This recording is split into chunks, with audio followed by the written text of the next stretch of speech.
हर हर महादेव, जय श्री महाकाल।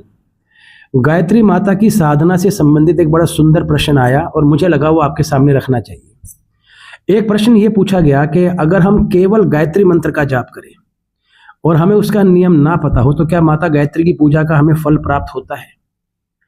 अब आप समझिएगा कि यदि मैं कोई भी कर्म नियम के अनुसार करूंगा तो मुझे उस कर्म का रिजल्ट 100% मिलेगा, लेकिन यदि मैं उस कर्म को नियम के अनुसार नहीं करता हूं तो कई बार ऐसा भी हो सकता है कि वो छोटी सी गलती मेरे लिए प्रॉब्लमेटिक इशू क्रिएट कर दे। अगर मैं माता गायत्री के मंत्र का नॉर्मली जाप कर रहा हूं, अब आप समझिएगा इसके भी नियम है। मैं हर बार एक बात बोलता हूं, आज के समय पे हर घर में हर दुकान के अंदर गायत्री मंत्र को लोग प्ले कर देते हैं और सुनते रहते हैं, लेकिन अगर मैं शास्त्रों की बात करूं तो वहां सबसे पहला शब्द ये बोला कि ये इतना गुप्त मंत्र है कि इससे गुप्त रूप से इसका जाप करना चाहिए। अगर मैं हवन की बात करूं तो हवन के अंदर भी जब आप इस मंत्र की आहुति देते हैं तो आपके मुख से ये मंत्र बाहर ना निकले, अर्थात अंतर मन से आप इसका जाप करें और फिर आप इसकी आहुति दें।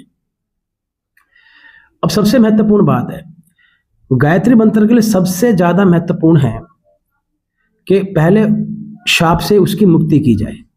दूसरा महत्वपूर्ण अलंकार है कि उसकी कुछ ऐसे मुख्य मुद्राएं होती हैं कि जब तक उन मुद्राओं को आप संचालित नहीं करते हैं तब तक ये मंत्र एक्टिवेट नहीं होगा। अब आप समझिएगा, यदि ये दोनों चाबी लगेंगी ही नहीं तो कैसे आपकी गाड़ी आगे बढ़ सकती है।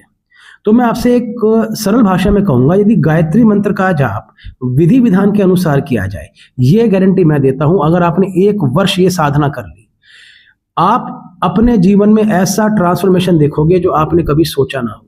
मैं हर व्यक्ति को कहता हूं कि गायत्री मंत्र का जाप अवश्य करना चाहिए, और शास्त्र में कहा कि ब्राह्मणों को तो इसका जाप अवश्य अवश्य अवश्य करना चाहिए। यदि आप ब्राह्मण कुल में उत्पन्न हैं तो आपको तो डेफिनेटली इसका जाप करना चाहिए।